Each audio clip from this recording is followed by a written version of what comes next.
మిర్చి యార్డు చంద్రబాబు నాయుడు గారి సచివాలయానికి, చంద్రబాబు నాయుడు గారి ఇంటికి గుంటూరు మిర్చి యార్డు ఎంత దూరం? కూతవేటు దూరంలో ఉన్న గుంటూరు మిర్చి యార్డులో రైతులు పడతా ఉన్న అవస్థలు చంద్రబాబు నాయుడు గారికి అర్థం కావడం లేదు. ఈ రోజు ఇదే గుంటూరు మిర్చి యార్డులో రైతులు పండించిన మిర్చి పంటకు కనీసం 10-11 వేల రూపాయల డబ్బులు కూడా రావడం లేదు.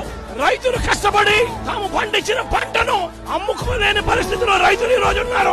ఒకవైపు తెగుళ్ల వల్ల మామూలుగా 20 క్వింటాళ్ల పైన రావాల్సిన పంట ఈ రోజు 10-15 క్వింటాళ్లకే పడిపోయిన పరిస్థితులు కనిపిస్తా ఉన్నాయి. నిరుడు సంవత్సరం 21,000 నుంచి 27,000 రూపాయలు పలికిన పంట ఈ రోజు కేవలం 10-11 వేల రూపాయలు కూడా కొనే నాథుడు లేడు. రైతులకు పెట్టుబడి ఖర్చులు కనీసం 1,00,000 రూపాయల నుంచి 2 లక్షల రూపాయలు ఖర్చు అవుతా ఉంది.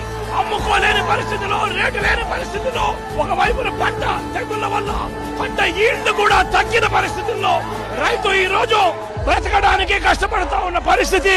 ఇదే గుంటూరు మిర్చి యార్డులో మిర్చి పంట వేసిన రైతుల పరిస్థితి ఇది.